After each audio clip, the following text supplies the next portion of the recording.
Doctor साहब, PTI की जानिब से मुशावरत के बाद 2 मुतालबात जो हुकूमत के सामने रखे गए हैं, तो क्या हुकूमत ये मुतालबात तस्लीम कर लेगी?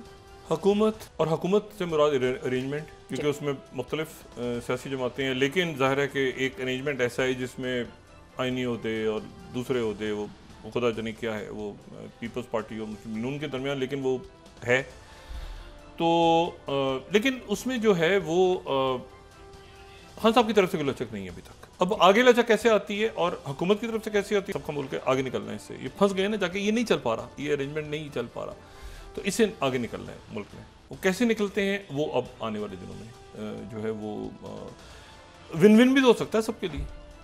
मुल्क अल्टीमेटली तो मुल्क को जीतना चाहिए ना, तो इसमें से निकलें सारे, और जब जिसकी जो गलती है ज्यादती है उसको तस्लीम करें। और खान साहब तो अपने मुतालबात से पीछे नहीं हटेंगे, बिल्कुल नहीं हटेंगे। ये जो चीज़ आई है उनकी तरफ, ये फाइनल है। अब इसको आगे रख के हुकूमत किस तरह देखती है, क्या वो उनका काम है और दायरा है, तो इसमें छोड़ी तो अब आगे हम निकलना है। हमने कैसे निकलते हैं ये देखना है। कम से कम मुज़ाकरात हो रहे हैं, जो मैंने बात पहले की ना, सड़कों पे अपनी मुज़ाकरात हो रहे हैं, पार्लियामेंट है आपकी, ये सारे फोरम्स हैं, कोर्ट में जाता है फिर मामला, जो भी कुछ होता है। हम सब कह रहे हैं कोर्ट्स के थ्रू मैं करूँगा, तो जैसे भी होता है, लेकिन ये कम से कम टेबल पे हैं सारे। दूसरी बात है वो ये है कि ये जो मैंने पहले बात की ना आपसे, मैं सिर्फ उसको ये बताऊं कि अगर जिसने ये आप उस ज़माने में देखें कि कैसे जो है वो इम्पीचमेंट शुरू हुई, अगर हम दिखा सकें थर्ड और फोर्थ स्लाइड, निक्सन स्टेप्स, ये देखें ना, वाटर गेट, उसके बाद उनके जो लोग हैं वो जनाब यूरी उनके खिलाफ फैसले दे रही है और धड़ धड़ धड़ धड़, इसके बाद फिर निक्सन ने रिज़ाइन किया था। एनीवे, अच्छा, मैं जो बात कह रहा था कि एक्सीडेंट्स बहुत ज़्यादा हो रहे हैं जी।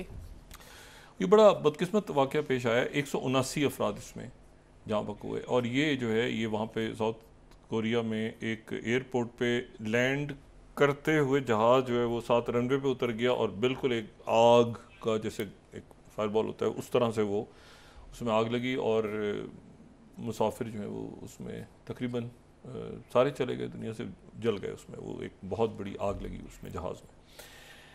अब ये बोइंग का तैयारा था, और 737 और 800 इनका तो इंस्पेक्शन शुरू हो गया।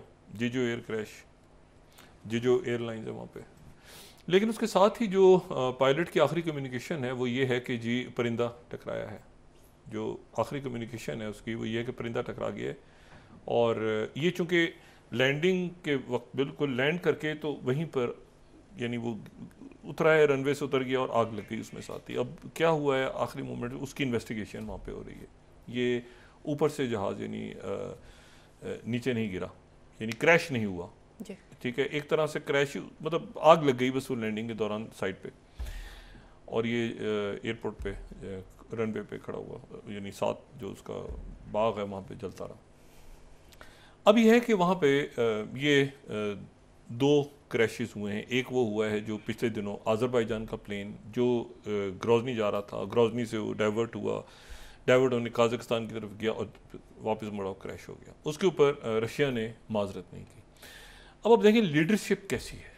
अब आज़रबाईजान की जो प्रेसिडेंट हैं, आज़रबाईजान के प्रेसिडेंट ने वो जो बात रशिया ने की थी प्रेसिडेंट पुतिन ने कि हाँ ऐसे हुआ, ये वाक़या पेश आया, उन्होंने प्रेसिडेंट पुतिन से फ़ोन पे बात की, आज़रबाईजान और रशिया। अब ये इतना इनका आपस में कनेक्शन है सब मुल्कों का कि आज़रबाईजान, आर्मीनिया, रशिया, CIS रियासतें, टर्की, मतलब ये सारे इनके प्रेसिडेंट ने बात की प्रेसिडेंट पुतिन से और कहा कि जी नहीं, 2-3 बातें। पहली बात तो ये है कि आप माफ़ी मांगेंगे।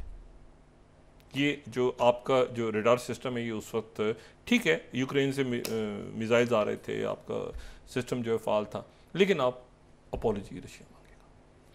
दूसरी बात, अपना गिल्ट तस्लीम करेंगे, आपके हमसे गलती हुई है, माफ़ी मांगेंगे, तस्लीम करेंगे अपनी गलती, और साथ ही आप जो हैं वो जितने लोग जानों से गए हैं या ज़ख्मी हैं उन सब का मुआवजा आप देंगे, माफ़ी मांगेंगे।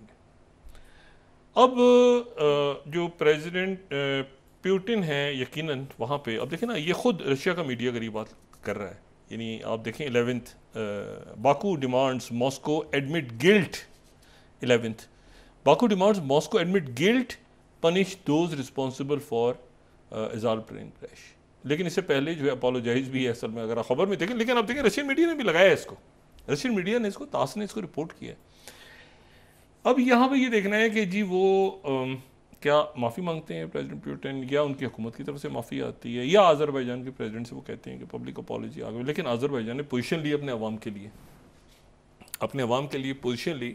ये नहीं किया कि जी मट्टी पाओ, क्या हो गया, गिरा था यार, क्या इन्वेस्टिगेशन करानी है पुतिन को दुनिया, वो इस पर पोजीशन ले गए। उन्होंने इन्वेस्टिगेशन की, उन्होंने कहा नहीं, इन्वेस्टिगेशन करके उन्होंने कहा कि नहीं, इसको आप माफ़ी मांगेंगे। रशिया के और बड़े अच्छे ताल्लुकात हैं, अज़रबैजान और रशिया के ताल्लुकात बड़े अच्छे हैं, लेकिन जहाँ आवाम की बात, लोगों की बात आ गई, अज़रबैजान ने स्टैंड लिया।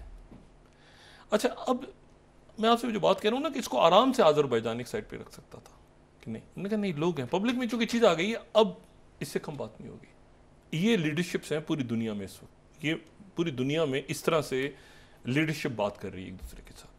डिप्लोमेसी भी हो रही है, जहाँ पे सख्त बात करनी है सख्त बात हो रही है। मैंने आपसे कहा ना, ये टर्किया कहाँ से, आप देखें ना, ये पूरा टर्किया ने ये था कि पीकेके को ये होगा, वैसे होगा, तैसे हो, वो पीकेके के साथ भी गुफ्तगू शुरू कर दी प्रेसिडेंट उर्दुगान लीडरशिप। उसके साथ ही सऊदी अरेबिया ने आज दावत दे दी इनको, अमित शाह को आ जाए, और टोटल आइसोलेशन में जा रहा है इसराइल कि अब ये क्या हुआ, ये पीकेके की सुलह हो गई है। अच्छा, अमेरिका, ये सुलह हो जाती है तो फिर टर्की ने इतनी सख्त पोजीशन ली हुई है अगेंस्ट अमेरिका यहाँ पे कि ये पीकेके को आप सपोर्ट नहीं करेंगे। अच्छा, वो सपोर्ट नहीं करेंगे तो इन्होंने बातचीत शुरू की ना, अपनी पॉलिटिकल डायलॉग शुरू किया, तो अमेरिका भी पीछे हटा के एक मिनट ठहरो भाई, ये हम इसको 100 रौले पड़े, और ट्रंप के आने से वो डिसएंगेज भी होना चाह रहे हैं दुनिया से। ये जो आया है ना, जो कि अमेरिका डेट में जा रहा है और इतने बिलियंस का, ये इलॉन मस्क ने स्टेटमेंट दी है, उनका जो गवर्नमेंट डिपार्टमेंट गवर्नमेंट जो DOGE मैं कहता हूँ जिसको, डॉज कॉइन, और उन्होंने कहा है कि जी ये इसलिए दिया है उन्होंने कि इसमें इतनी ज़्यादा जो है वो अमेरिका खुद क्राइसिस में है। अब जो बात चल रही है वहाँ पर कि जी वीज़ा किसको देना है, इमिग्रेंट सारे, तो इस दौरान उन्होंने कहा कि इतना क्राइसिस है, हमें अपनी कॉस्ट कटिंग करनी होगी, 400 से 100 पे डिपार्टमेंट्स को ले जाना होगा सारा।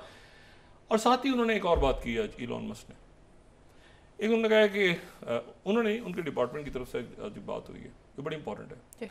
यूक्रेन को जितनी एड गई है ओबामा दौर में और बाइडेन दौर में, उसका ऑडिट होगा।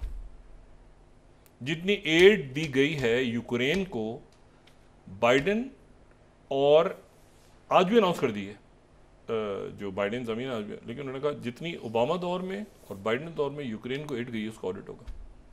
और ये देखा जाएगा कि कौन से करप्ट लोग हैं जिन्होंने पैसा खाया बीच में, चाहे वो यूक्रेन की साइड हो, चाहे इधर हो, चाहे तो दूसरे हो, उनके हम पीछे जाएंगे। हमें पता है कहाँ पे पैसा खाया, कहाँ पड़ा हुआ है, किन बैंकों में कौन से लोग हैं। अब इशू ये है कि ये वहाँ पर, और ये इसलिए करना ज़रूरी है।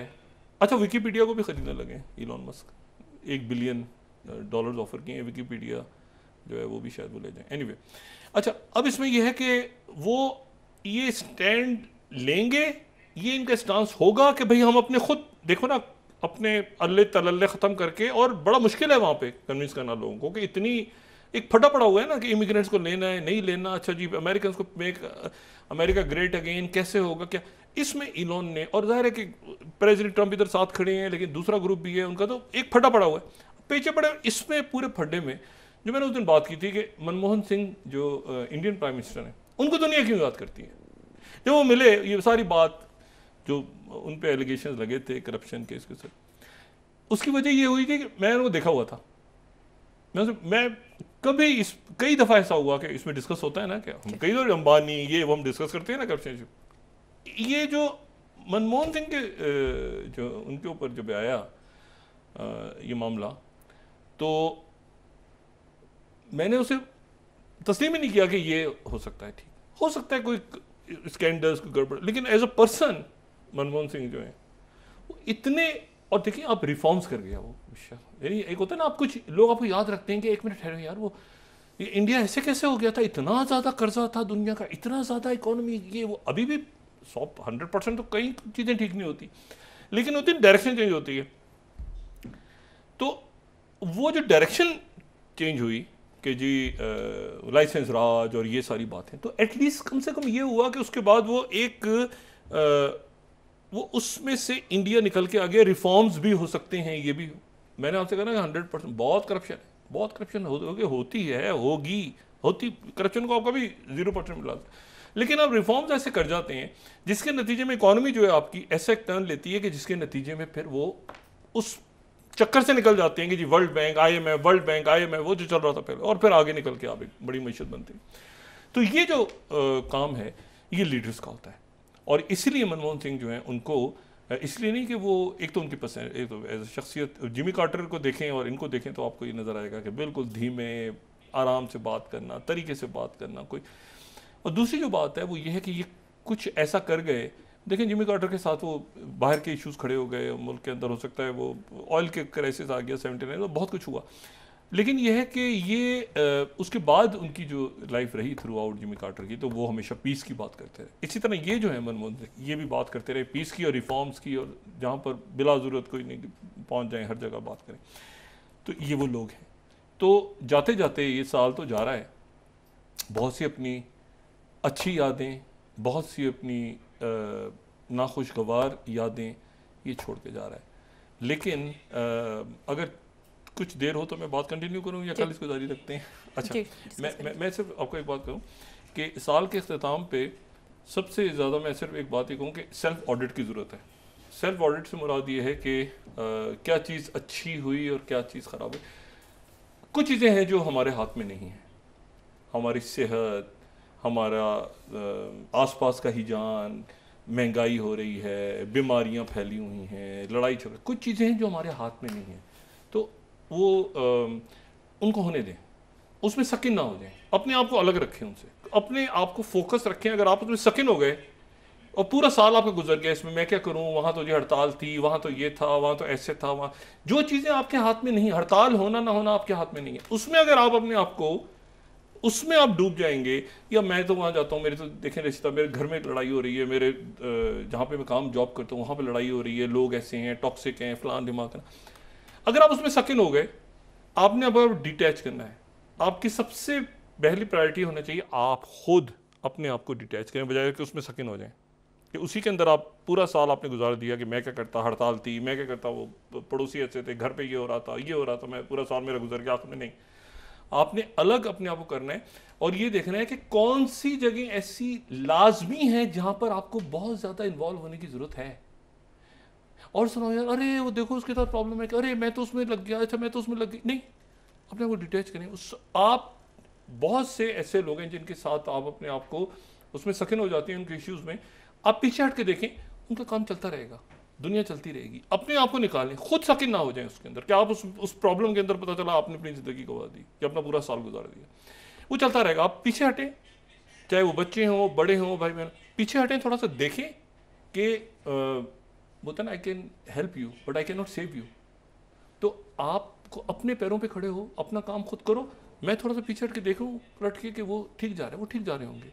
लेकिन अगर आप बहुत ज़्यादा इन्वॉल्व हो जाएंगे पड़ोस के झगड़े में, पॉलिटिकल इश्यूज़ में, दुनिया ठीक करनी है, ये जो है जनाब हमने हड़तालें हो रही थी तो फंसी गई गाड़ी, तो एक हफ्ता गाड़ी फंसी हुई है हड़तालों में, रोज़ सुबह निकलते हैं फिर हड़ताल होती है, फिर वापस। ये आप इस तरह मत करें, अपने आप को अलग करें।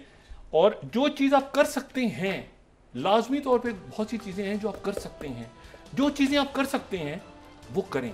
जिन पे आपका कंट्रोल नहीं है उनको छोड़ दें। उस चक्कर में ये आप साल के आखिर में, अगला साल जब शुरू हो इंशाल्लाह, या ये साल के आखिर में ये मत कहें कि ये चूंकि हो रहा था इसलिए मैं नहीं कर सकता। नहीं, आप कर सकते थे, आप खुद उसमें फंस गए। अपने आप को बाहर लाएं, फोकस करें, कंसंट्रेट करें उन कामों पे जो आप कर सकते हैं, क्योंकि वक्त जो है वो वक्त का धारा तेजी से गुजर रहा होता है और ये कोई वजह नहीं होती कि हम क्या करते, यहाँ तो ये हो रहा था, यहाँ तो ये हो रहा था, यहाँ तो ये हो रहा था। जो मैंने कल भी बात की थी कि दुनिया भर में जब हिजान होता है तो उसके दौरान लोग आगे निकलते हैं ना, काम करते हैं, उनमें बने, उनमें शामिल।